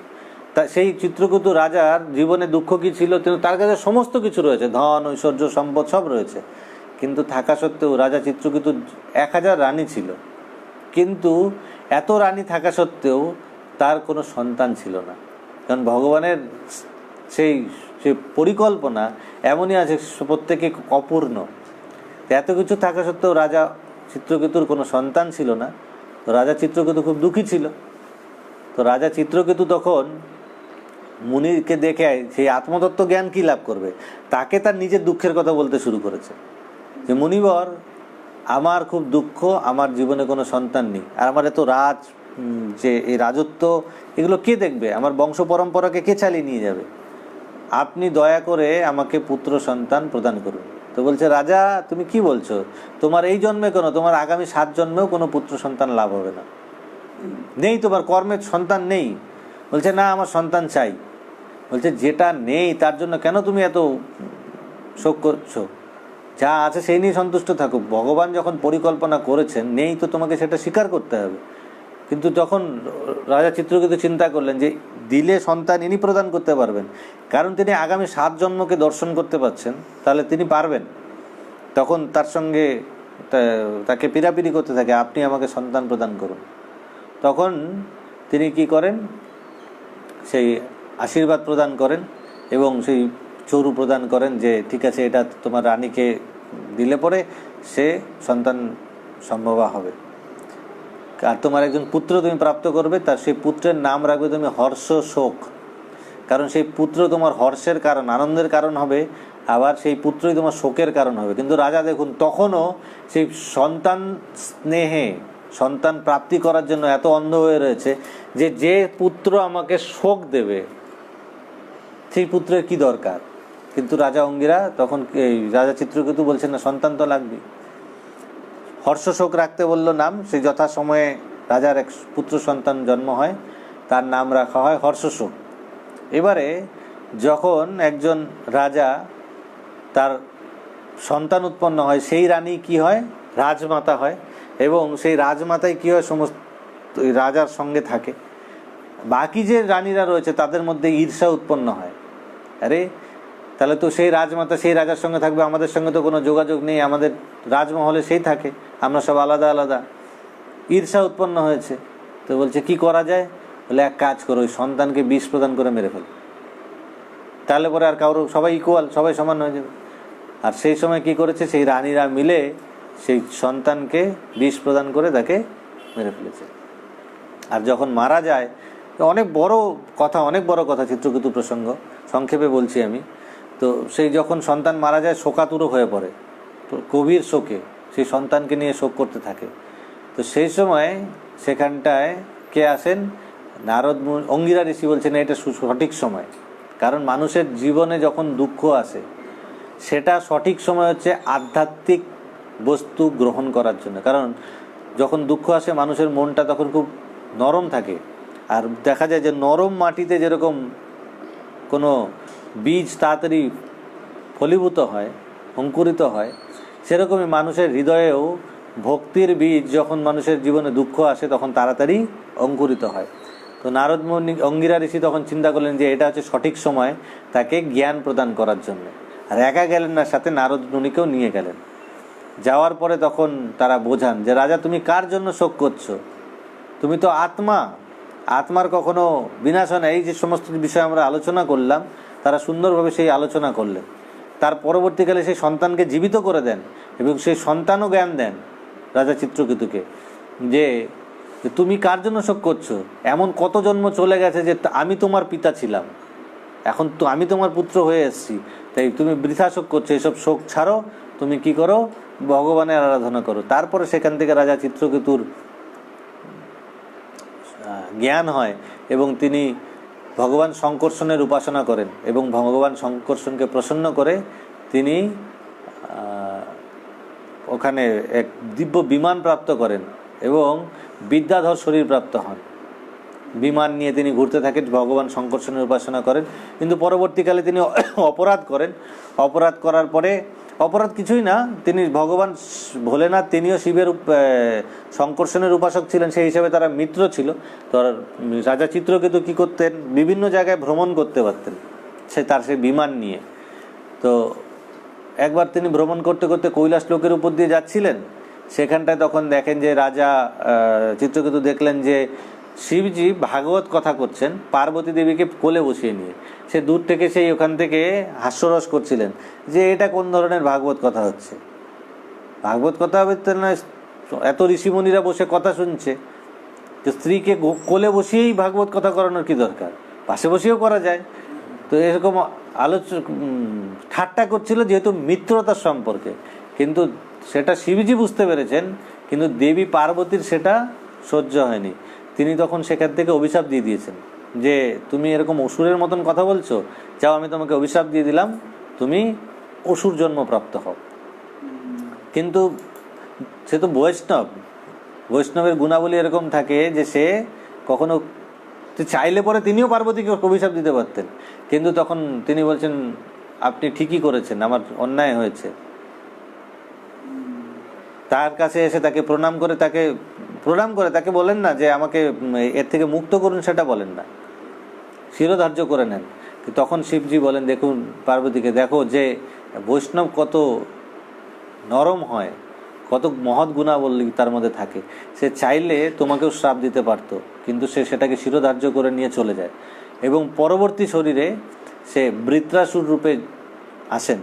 যখন সেই যজ্ঞে দেবরাজ ইন্দ্রকে সাহায্য করার জন্যে তাকে উৎপন্ন করা হয়, সেই বৃত্রাসুর দেবরাজ ইন্দ্রর সঙ্গে যুদ্ধ করার জন্যে। দেবরাজ ইন্দ্র যখন অপরাধ করে তার গুরুকে মেরে ফেলে, তখন তার সঙ্গে লড়াই করার জন্য সেই যজ্ঞের থেকে বৃত্রাসুর উৎপন্ন হয়। মন্ত্র ভুল করে ফেলেছিল বলে অসুর উৎপন্ন হয়ে যায়, তার বিরুদ্ধে যুদ্ধ করতে থাকে। এবং কিন্তু দেখুন ভগবদ্গীতায় বলছে যে নিহাবিক্রম নাশো অস্তি প্রত্যব্যায় ন বিদ্যতে স্বল্পমপি অস্য ধর্মস্য ত্রায়তে মহত ভয়াত। নেহাবিক্রম নাশ অস্তি, মানে চুল পরিমাণও নষ্ট হয় না। নেহাবিক্রম নাশ অস্তি, এর নাশ নেই। কার? যদি কেউ ভক্তি করে, এইটুকুন ভক্তি যদি করে। নেহাবিক্রম নাশ অস্তি প্রত্যব্যয় ন বিদ্যতে স্বল্পমপি অস্য ধর্মস্য। যদি স্বল্প ধর্ম অনুশীলন হয় তাহলে তার কোনো সময় ক্ষয় হয় না বা সেটা নষ্ট হয় না। সেই চিত্রকেতু রাজা রূপে যখন ভক্তি করেছিলেন, সে যখন বৃত্রাসুর, অসুর শরীরে তার জন্ম হয়েছে, কিন্তু সে যখন যুদ্ধ করছিল অসুর শরীরে কি, আর যুদ্ধক্ষেত্রে মার মার কাট কাট এরকম ধ্বনি থাকবে, কিন্তু দেবরাজ ইন্দ্র মারতে আসছে, বলছে তুমি মারো। আর মারা যা তারাকে যখন মারছে, বানের দ্বারা বিদ্ধ করছে, সে তখন কি করছেন, অসুর শরীরে দিব্য স্তুতি করতে শুরু করছে, ভগবানের আরাধনা করছেন। অহম হরে তব পাদে কমূল দাসানুদাস ভবিতাস্মি ভূয় মনস্মরেতা সুপতের গুণস্তে গৃণীত বা কর্ম করো তুকায়। সে অসুর শরীরে ভগবানের স্তুতি করছে, কি গাইছে, বলছে হে হরি, হে হরি, আমি কি আপনার দাসের দাস আবার হতে পারি? মানে তিনি ভগবানের কাছে প্রার্থনা করছে যে আমি কি আবার আপনার দাসের দাস হতে পারবো? এটা আমাকে, আপনাকে এরকম করুণা করবেন কেন? যে আমি আপনার দাসের দাস হয়ে আমি কি করতে চাই, কি করতে চাই সেটাও বলছে। অহম হরে তব পাদে কমূল দাসানুদাস ভবিতাস্মি ভূয় মনঃ স্মরেতা সুপতের গুণাস্তে। হে হরি, আমি সেই আপনার দাসের দাস হতে চাইছি না, আমি যে ডাইরেক্ট দাস সেটা নয়। কারণ কি, ডাইরেক্ট দাস আগে ছিল, এই পূর্বজন্মে চিত্রকেতু রূপে তিনি ভগবান শঙ্কর্ষণের উপাসনা করে ভগবানের দাস ছিলেন, কিন্তু সেখানেও ভুল হয়ে গেছিল। সেই জন্য বলছে যে আমি ডাইরেক্ট দাস হতে চাই না, দাসের দাস হতে চাই। যেন দাসকে আপনার ভক্ত, তার দাস হতে পারি, তার ছত্রছায়ায় থাকবো, তাহলে আমার ভুল হবে না এবারে। আর সেরকম হয়ে আমি কি করতে চাই, মনঃ স্মরেতা সুপতের গুণাস্তে। হে অসুপতে, হে ভগবান, আমি কি করতে চাই, আমি আমার মনের দ্বারা আপনার দিব্য গুণাবলী স্মরণ করতে চাই। আমি কি কি করব সেটা বলছে। মনঃ স্মরেতা সুপতের গুণাস্তে গৃণীত বা কর্ম। গৃণীত বাক, বাক্যের দ্বারা আমি আপনার দিব্য লীলাবলী বর্ণনা করতে চাই। মন দ্বারা আপনার দিব্য গুণ স্মরণ করতে চাই, আর বাণীর দ্বারা আমার বাণী যেন বৃথা না যায়, সর্বক্ষণ যেন আপনার গুণাবলী কীর্তন করতে পারি। গৃণীত বা কর্ম করো তুকায়। আর শরীর দ্বারা আমি আপনার সেবা, অর্চা বিগ্রহের সেবা করতে চাই, এরকমভাবে আমি চাই। তো দেখুন, একটা অসুর শরীরে এরকম একটা দিব্য আরাধনা, প্রার্থনা কি করে সম্ভব হয়েছে না, পূর্বজন্মে ভক্তি করে এসছে। ভগবানের ভক্তি যদি কেউ করে তার বিন্দুমাত্রও ক্ষয় হবে না। অসুর শরীরে থাকা সত্ত্বেও সে কি করেছেন, ভগবানের স্তুতি করতে পেরেছিলেন, কারণ তিনি পূর্বজন্মে ভক্তি করেছিলেন। তো সেই রকম সেই রাজা চিত্রকেতু, তারও কখন আত্মতত্ত্ব জ্ঞান লাভ হলো, যখন তার পুত্র শোক হলো। তো এরকম তখন গিয়ে সে আত্মা পরমাত্মার তত্ত্ব জানতে পেরেছে। যেই সেরকমভাবেই আমরা যখন আত্মা পরমাত্মার বিষয়ে আমরা জানলাম, যে আমাদের কর্তব্য কি, আমরা যে এখন নির্ণয় করতে বুঝতে শিখেছি, এখন আমাদেরকে চাইলে পরেও আমরা রাতারাতি আমরা পারবো না, আমাদেরকে বারবার বারবার মনটাকে কি করতে হবে, কন্ট্রোলে আনতে হবে, মনকে শেখাতে হবে। কারণ এই মনটা এতদিন আমাদের শিখিয়েছে, এবার যখন আমরা জেনেছি জ্ঞানের দ্বারা, জ্ঞানরূপী তরবারির দ্বারা কি করা যায়, অজ্ঞানের অন্ধকারকে নাশ করা যায়। তো আমরা যখন জানতে পেরেছি, আমাদের জ্ঞান হয়েছে, এর মাধ্যমে আমরা কি করব, আমাদের এই অজ্ঞানকে দূর করে আমরা আত্মাস্তরে ধীরে ধীরে ধীরে ধীরে আমরা উন্নীত হতে চেষ্টা করব। আর যদি আমরা চেষ্টা করতে পারি, আত্মাস্তরে উঠতে পারি, তাহলে পরেই আমরা কি করতে পারবো, এই বাস্তবিক এই জগতের দুঃখ থেকে আমরা মুক্ত হতে পারবো। তো এই আজকে আমরা আত্মা এবং পরমাত্মার টপিক যেটা, সেটা আমরা শেষ করলাম। আগামী দিন আমরা শুরু করব, আজকে শুরু করার কথা ছিল, যেহেতু এটা একটু বিশদ আলোচনা করলাম, একটু বিস্তারিত, সেই জন্য আমরা আগামী দিন শুরু করব যে ভগবান কে, ভগবানের অস্তিত্ব আছে কি নেই, ভগবান কে, কয়জন ভগবান আছে, এইসব টপিক থাকবে। মানে গড বিষয়ক যেটা আলোচনা, ভগবান, সেটা হচ্ছে আমাদের আগামী দিনের আলোচনার টপিক, বিষয়বস্তু। আগামী দিন আমরা ভগবানের বিষয়ে শ্রবণ করব। তো আপনাদের অসংখ্য ধন্যবাদ, আপনাদের সকলের চরণে আমার ধন্যবাদ প্রণতি। আপনারা কৃপা আশীর্বাদ করবেন, ভগবানের কাছে প্রার্থনা করবেন যেন আমি এই ভগবত কথা